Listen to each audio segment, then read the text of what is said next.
Olá pessoal, vamos à aula de hoje. A aula de hoje será ministrada pela nossa querida Josimeire Alves Pereira. Josimeire vai tratar do assunto povos e comunidades tradicionais presentes na cidade de Belo Horizonte. Vocês vão gostar muito. Essa aula vai trazer o histórico da cidade, unidades territoriais tradicionais, os terreiros, os TTs, quilombos no contexto urbano. Josimeire, como eu disse, anteriormente, é um timão.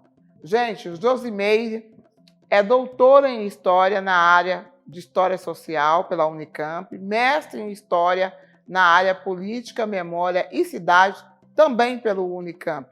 Eu tenho certeza que vocês vão gostar muito dessa aula, gente. Essa aula vai falar do histórico da cidade de Belo Horizonte. Vocês vão ver onde está a população negra nessa cidade.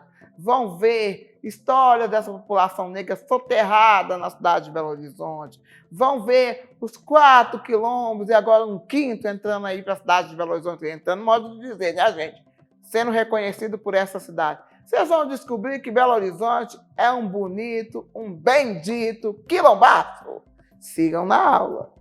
Eu sou Josimeire Alves Pereira, sou historiadora e hoje nós vamos conversar um pouquinho, vou falar um pouco aqui sobre a história de Belo Horizonte, mas de uma perspectiva que é pouco tratada, na historiografia da cidade, nas narrativas de memória, que é a partir da perspectiva das populações negras, especialmente, que construíram também a cidade de Belo Horizonte, É muito importante a gente perceber que Belo Horizonte, atualmente, cerca de 52% de sua população é composta por pessoas que se autodeclaram pretas e pardas, Então, a gente está falando de um total de quase 52% de população negra, nessa cidade.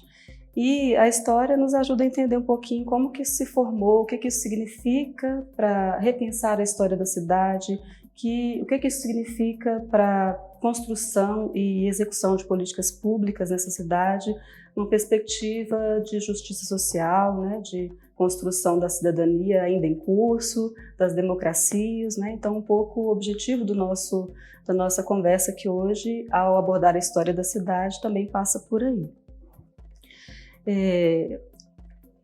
Belo Horizonte, ela foi criada em um contexto que também quase não é acentuado, como informação nessas narrativas sobre a cidade, que foi um contexto do final do século XIX, na última década do século XIX. A decisão por criar Belo Horizonte data de uma decisão política do governo do estado de Minas Gerais, legalmente formalizada em 1891. A construção da cidade iniciou-se em 1894, como é sabido, e a cidade foi inaugurada em 1897, num território que é o Curral del Rei, o antigo arraial do Curral del Rei, como todo mundo também já conhece essa narrativa.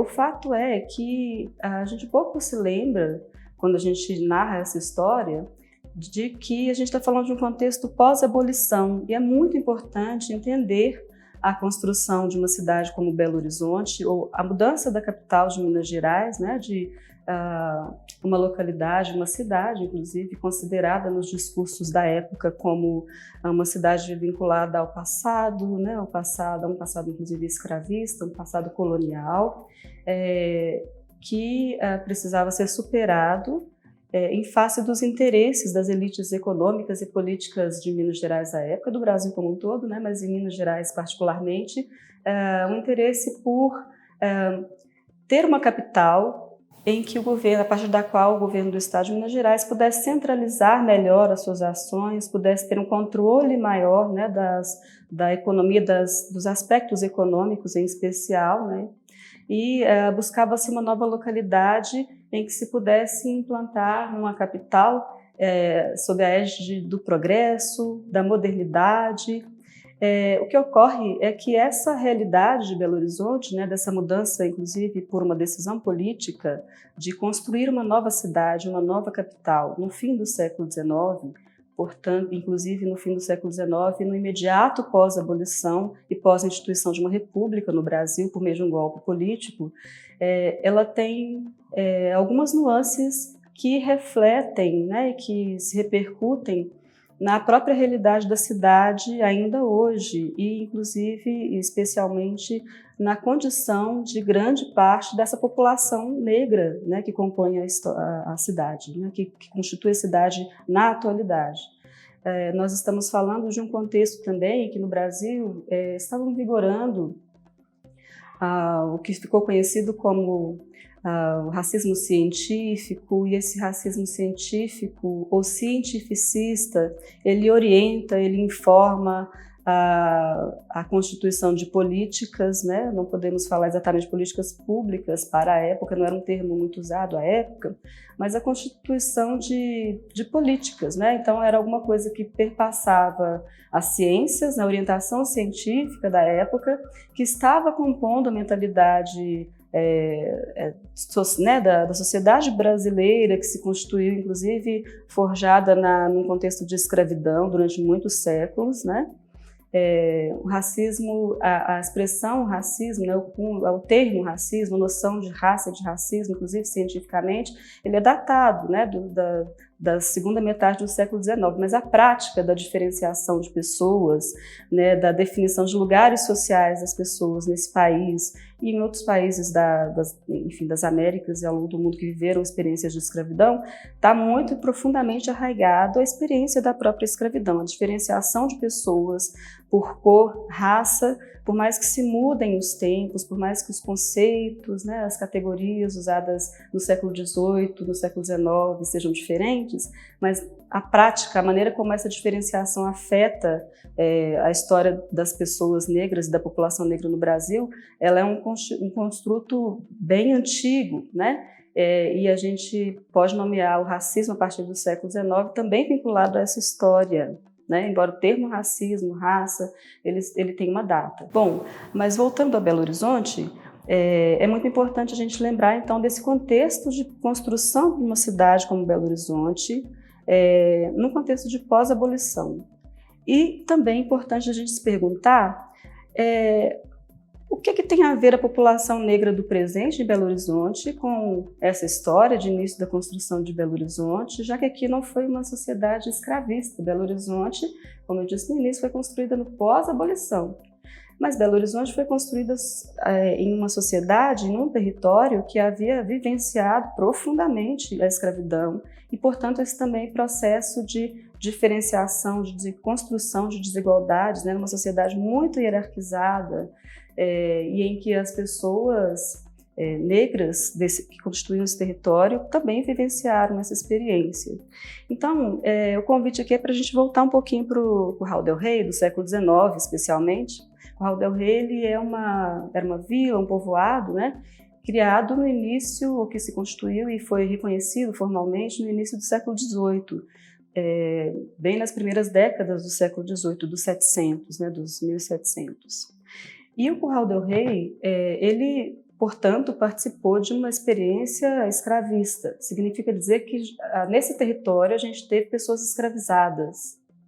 A gente teve uma população majoritariamente, nos termos atuais, negra, uma população que foi contabilizada, né? Haviam documentos, haviam práticas administrativas, né, da experiência colonial que registraram a quantidade de população que tinha nesse território no século XVIII, no século XIX também. E é por meio desses registros, que eram registros produzidos pela paróquia, especialmente os mapas de população, mas também um documento, né, imperial, que é o Censo de 1892, se nós olharmos apenas para o século XIX, né, 1816, 1828, 1842, 1872, aí a gente está falando do censo de 1872 e dos anos mencionados anteriormente, dos mapas de população. A gente consegue, olhando esses documentos, perceber a quantidade da população total do território, a quantidade de população considerada branca, considerada preta, eram os termos da época, considerada parda, homens e mulheres condições dessas pessoas, se eram escravizadas, se eram livres, dentre outras informações, idades, né? Esses são apenas alguns dos documentos que nos permitem perceber uma população do território do Curral del Rei, qualificá-la. E por meio desses documentos, mapas de população especialmente, nós conseguimos saber que a população, o conjunto da população de pretos, pardos, africanos e africanas, inclusive eles eram descritos por meio de denominações como Mina, Benguela, Cabinda, dentre outros tantos, que indicavam em geral a origem, né, dos portos de origem de embarque de pessoas escravizadas no comércio transatlântico, né, de escravizados. Essas pessoas também estavam registradas nesses documentos como Minas, né, por meio dessas designações, e a gente consegue, somando pretos, pardos e africanos, pretas, pardas e africanas, dizer que a população do Curral del Rei, ao longo de todo o século XIX, não importasse o tamanho da população, se aumentasse, se diminuísse, o percentual dessa população, que chamaríamos hoje de negra, é predominante, é preponderante sobre o total de população branca. Isso pode nos parecer uma grande novidade, mas a gente precisa lembrar que a gente está falando de uma sociedade em que a força da escravidão estava muito presente, né, ainda neste século. Mas a gente está falando também de pessoas, de uma população que nesses mesmos documentos era descrita como população majoritariamente livre, muito antes de 1888, desde 1816, no mapa de população de 1816, uma tendência que se reproduz nos outros documentos, a indicação de que a maior parte dessas pessoas, que chamaríamos hoje de negras, eram pessoas livres, libertas, né? Eu estou falando aqui de pessoas que, num contexto de escravidão profundo, a escravidão tinha um peso muito grande, continuava tendo um peso muito grande na economia, essas pessoas forjaram, de alguma maneira, pelos meios possíveis à época, a produção da própria condição de liberdade. Isso não significa dizer também que essa liberdade não era precária, muito pelo contrário. Essa realidade do Curral del Rei, de uma predominância de população livre e de mulheres, sobretudo livres, mulheres pardas, classificadas nos documentos como pardas livres, ela é uma realidade em outras regiões de Minas Gerais, né? Na maior parte de Minas Gerais, naquele mesmo período. É uma singularidade, considerada, né, em alguns estudos, uma singularidade de Minas Gerais para alguns momentos da história de Minas Gerais e do Brasil. Mas não era uma coisa incomum à época.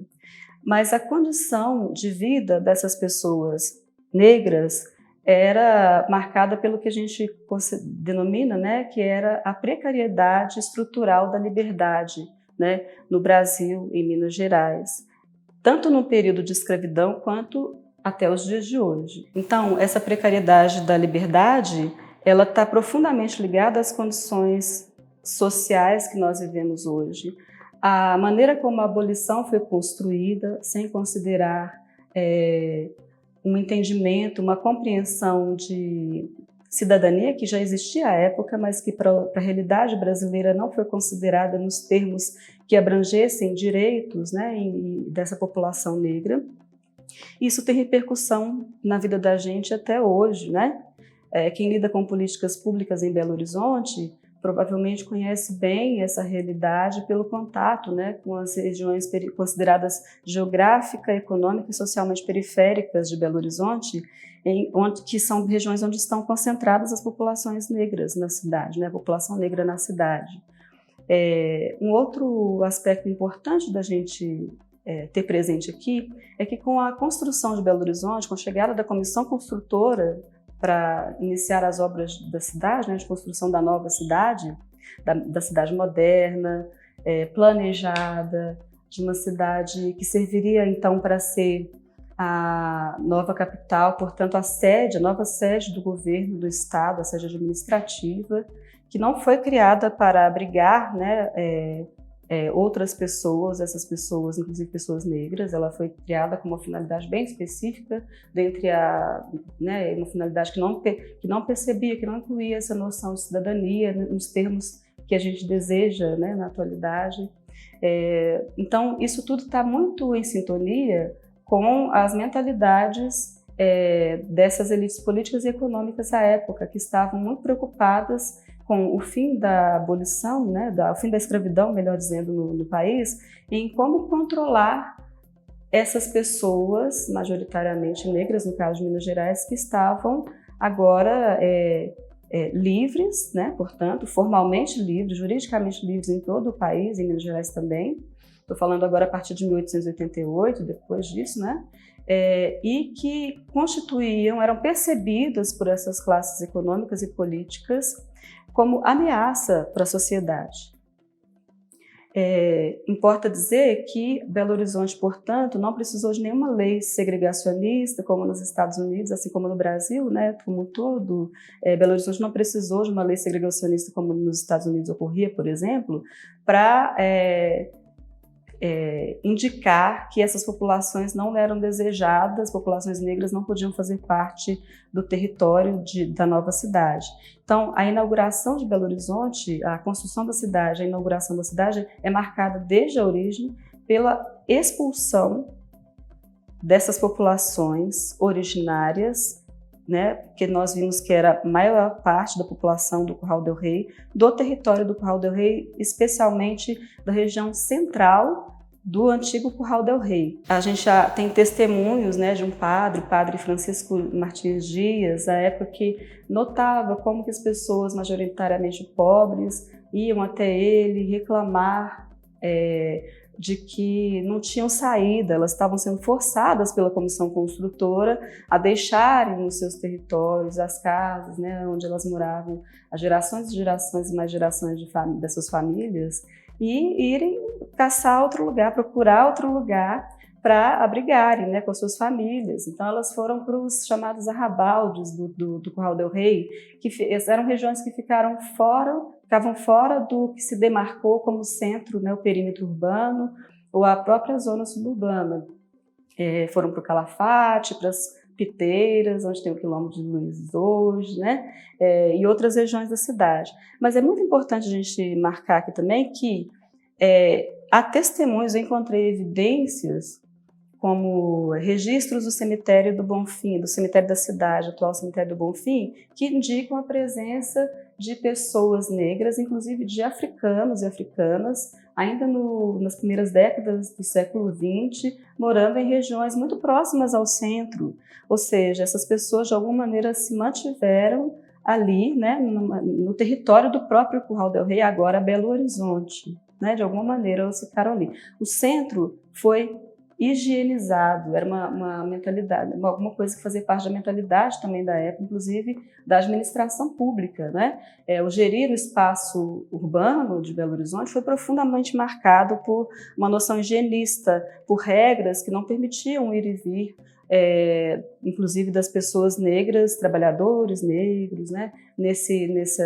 Nas ruas da cidade.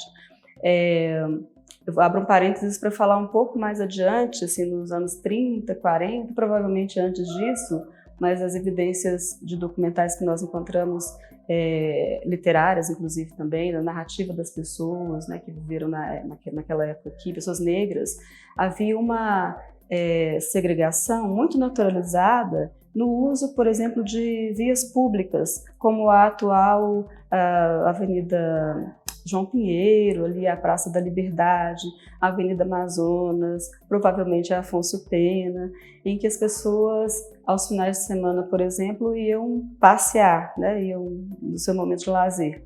De um lado, à direita, estavam as pessoas trabalhadoras, negras, homens e mulheres, e do outro lado as elites, né, as classes consideradas privilegiadas, né, a população branca da cidade. Isso era uma coisa muito naturalizada, né, na mentalidade de quem vivia aqui, assim como era naturalizado em outras regiões do Brasil, em outras cidades brasileiras. Isso não é uma realidade exclusiva de Belo Horizonte, mas é muito importante ter presente que essa segregação ela era naturalizada sem que precisasse de lei, porque a gente está falando de um país que foi forjado na naturalização da redução, né, da desumanização das pessoas negras, né, da não consideração da importância da vida das pessoas negras e estabeleceu lugares sociais menos privilegiados para essas pessoas, inclusive. Voltando a essa população negra que já estava no território do Curral del Rei, que foi expulsa da região central de Belo Horizonte, mas que se instalou nas regiões dos arredores, mesmo já, né, nessa época da construção de Belo Horizonte no início, a gente está falando então ainda do século XIX, ela se somou a populações que provavelmente estavam ali em fazendas, em grandes fazendas que já estavam também nessas regiões, no território do Curral del Rei. Porque o território do Curral del Rei não foi só o centro urbano de Belo Horizonte, né? Então a gente está falando de um embranquecimento do centro urbano, com a instalação da cidade, mas a presença muito forte de população negra nos arredores. E população negra, inclusive, que precisava, o centro urbano precisava dessa população como mão de obra também. Então essa população estava transitando no centro e submetida ao longo das primeiras décadas de Belo Horizonte à forte legislação que buscava controlar essa presença, né? A essa população foi agregada uma população, um fluxo, né, de pessoas migrantes, pessoas negras, vindas, né, migrantes, de diversas regiões de Minas Gerais, a partir da construção de Belo Horizonte, né? Elas vieram atraídas inicialmente pelo advento da construção da cidade. Essa população negra ela é pouco percebida, né, nessa historiografia, nessas narrativas de memória de que a gente falava no início. É muito importante ter presente que elas estavam aqui também desde então. Então, recapitulando, nós estamos falando que tem uma presença negra muito forte no território do Curral del Rei, e a essa presença negra já preponderante aqui, agrega-se um fluxo ainda maior de população negra, de pessoas vindas de outras regiões de Minas Gerais. Isso é muito importante porque a narrativa principal sobre Belo Horizonte, ela dá informações, ela apresenta informações e cria um imaginário por meio disso, de que Belo Horizonte ela foi construída unicamente pela mão de obra, pela migração, pelo trabalho de pessoas que vieram da Europa, né, trabalhadores europeus, que também estavam aqui, vieram. Muito importante a gente lembrar que era também muito natural e muito em vigor naquele período, né, a partir da segunda metade do século XIX no Brasil, em algumas regiões do Brasil.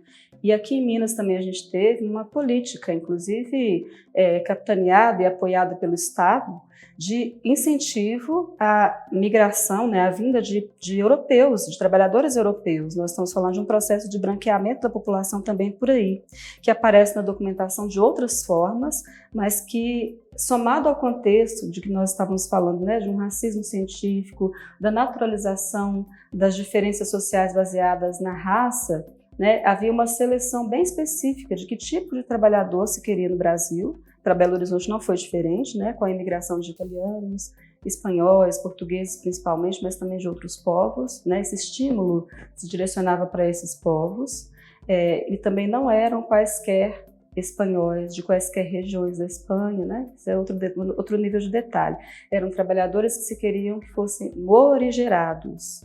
Essa palavra morigerada, ela é uma herança da escravidão que diz respeito de que no momento em que você está buscando, que essas elites estão buscando um controle da força de trabalho, que passou a ser chamada de trabalhadores nacionais, eram as pessoas antigamente escravizadas ou trabalhadores negros livres, né?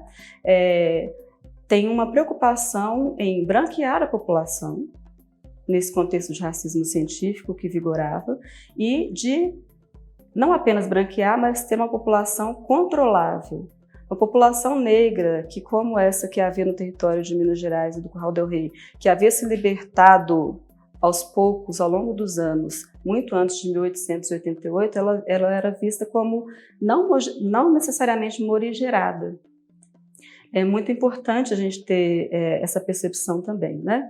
Bom, mas o fato é que esses trabalhadores e trabalhadoras negros que migraram de outras regiões de Minas e até do Brasil, de outras regiões do Brasil para construírem Belo Horizonte, somaram-se a essa população negra existente, né? Formando então uma população que permanecia predominantemente negra, muito provavelmente pelos indícios que nós temos, porque para esse período, as primeiras décadas do século XX, há uma precariedade, né, das fontes censitárias que dificulta um pouco a percepção mais exata, né, dessa população negra ou da população branca mesmo também.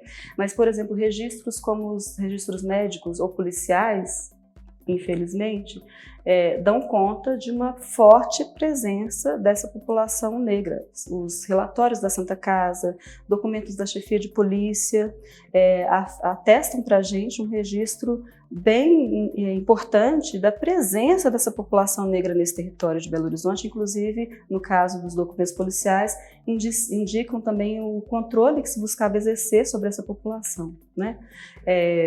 É muito interessante a gente observar, desde então, uma ausência de políticas públicas também na cidade voltadas, né, voltada para essa população, para a população pobre como um todo, para a população negra especificamente. Nós estamos falando, então, da primeira década do século XX. A gente tem nesses documentos, especialmente também nos policiais, informações sobre mulheres, sobre, além dos homens, mas eu chamo atenção para as mulheres, para crianças, né, que eram apreendidas, iam para as cadeias públicas nos anos 20, antes disso eram tidas como, a expressão é forte, mas vagabundas, né, porque elas não tinham cometido necessariamente um crime, mas era uma forma de controle dessas populações que não podiam transitar nas ruas a partir de determinados horários, né, tinha lei para isso, né, legislação urbana para isso, e população que era considerada ameaça para essa cidade que se construiu também a partir desse entendimento higienista de cidade, né? Então, a gente está falando aqui de uma cidade para todos nesse período, a gente está falando de uma cidade muito restrita, né? Em que essa cena da segregação, de um lado andando pessoas negras e do outro andando pessoas brancas numa mesma via pública, era muito naturalizada, como a gente falou há pouco, né? Mas é importante dizer também, né, que essas pessoas, em sua maioria trabalhadoras, empregadas no serviço doméstico, especialmente as mulheres, as narrativas de pessoas negras, né, de filhos, netos e mesmo de pessoas que chegaram aqui nessa época, que eu consegui registrar, fazer registro por meio de entrevistas, dão conta, né, de uma continuidade, por exemplo, nesse lugar social, na perpetuação dessa desigualdade social na vida dessas pessoas. Os trabalhos menos remunerados, menos qualificados, a ânsia dessas pessoas, dessas gerações iniciais, inclusive de imigrantes, de pessoas negras, por ter acesso à educação e não poderem acessar ou não conseguirem permanecer na escola por meio do racismo, por conta do racismo, e por conta também de do racismo direto, eu digo, né, das relações dentro da escola, no ambiente escolar, quanto também por conta de terem que deixar essa escola, né, a que resistiam, né, apesar do racismo. Estudar era uma coisa que fazia parte dos projetos das famílias negras nessa cidade, né, nesse período sempre fez. Mas muitas vezes as pessoas tinham que abandonar a escola, especialmente as mulheres, porque precisavam focar mais no trabalho, né, a partir da fase adulta, para sustentar as famílias. O que eu estou contando aqui não é uma novidade, mas é uma realidade que existia desde então. A gente está falando da primeira década do século XX, né? E isso se perpetua durante muitas décadas ainda hoje, nas realidades das famílias negras periféricas da cidade, né? A gente sabe. Tem uma ânsia pela educação, no momento em que as políticas educacionais também não eram muito abrangentes, né? Não cabia todo mundo ali, muito menos havia uma preocupação em inserir a população negra, né, nessa experiência educacional. Então, as crianças, por exemplo, as mesmas crianças que estavam sendo percebidas como ameaças, elas não tinham acesso, por exemplo, a uma experiência, não tinham muita possibilidade de acesso a uma experiência como a educação, a instrução escolar, como se dizia à época, né? Eu estou falando das políticas educacionais como um exemplo, por meio do qual a gente poderia falar de outras demandas, né, que à época não existiam. Essas crianças, para algumas delas, foi criada para esse problema considerado um problema social, um problema urbano da época, foram criadas algumas iniciativas. Então, o Orfanato Santo Antônio, para as meninas especialmente, tinha um instituto que eu vou esquecer o nome, um instituto que era destinado à educação dos meninos, mas educação para a formação da força de trabalho, que se desejava, então, controlada. A mesma coisa para as meninas que eram formadas no Instituto Santo Antônio, elas eram educadas ali para se tornarem trabalhadoras domésticas, Muitas delas saíam do orfanato para irem atuar como trabalhadoras domésticas. Não consegui aferir em pesquisas ainda, é uma pesquisa por se fazer, mas há indícios de que a maioria dessas pessoas, dessas crianças, dessas meninas, eram meninas negras, né? Assim como para os meninos, né? E aí tem outros estudos que indicam que havia uma preponderância de meninos, né, de garotos negros, nesse outro instituto criado para os meninos, ainda nas 2 primeiras décadas de história de Belo Horizonte. Mas, de modo geral, tem esse contexto de profunda desigualdade desde então, que marca, de segregação, de profunda desigualdade social, que marca a vida das pessoas negras em Belo Horizonte ao longo de sua história, mas há também, assim como no passado houve quem construísse, forjasse numa sociedade escravista condições, né, de liberdade, conquistaram a liberdade ainda que precária, há uma história de lutas ainda pouco conhecida, de lutas cotidianas, de lutas organizadas socialmente por meio de movimentos sociais dessa mesma população negra e que repercutem na própria história de construção da cidadania do Brasil, como na cidadania da cidade, né, na forma que a cidade tem hoje, essa conquista um pouco mais abrangente, né, inclusive de políticas públicas voltadas para essa população, que precisam ser aprimoradas. Ela tem a profunda participação de mulheres negras, né, a partir dos anos que a gente consegue aferir dos anos 40, 50, 60, 70 e 80, né, mulheres que habitam essas periferias da cidade, muito profundamente envolvidas em lutas sociais pelo direito das mulheres, pelo direito das crianças, por habitação, por educação pública de qualidade, por políticas relacionadas à população negra, mais especificamente, dentre outras tantas, que qualificam a democracia no Brasil. Sem a atuação dessas pessoas, o que teria preponderado, eu digo sem sombra de dúvida no Brasil, seria essa perspectiva das elites econômicas que herdaram de um ambiente escravista, de uma mentalidade escravista, uma outra percepção do que deveria ser o Brasil e a sociedade brasileira. Não é isso? Então, era um pouco isso que eu gostaria de partilhar com vocês, convidar à reflexão e me coloco à disposição, né, para as dúvidas e interações ao longo do curso. Seu moço quer saber, eu vou contar num baião a minha história pro senhor. Seu moço, preste atenção. Eu vendia pirulito, arroz doce, mangunzá. Enquanto eu vendia doce, a meninada estudar. Minha mãe, tão pobrezinha, não podia me educar. E quando era de noitinha, a meninada ia brincar. Ai, meu Deus, como te inveja de ver Joãozinho contar. O professor raiou comigo, porque eu não quis estudar. Hoje todos são doutor, e eu continuo um Zé Ninguém. Pois quem nasce pra pataca não pode ser vintém. Vê, meus amigos doutor, basta pra eu me sentir bem.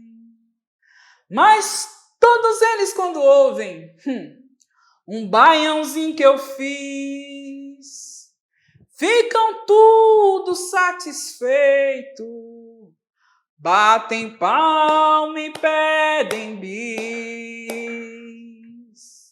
E disse João, foi meu colega, como me sinto feliz.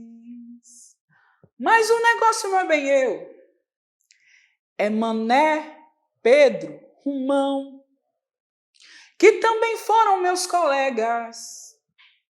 E hoje vive na periferia, no sertão, no gueto. nas ruas. Não puderam estudar e nem sabe fazer baião. Não puderam estudar e nem sabe fazer baião.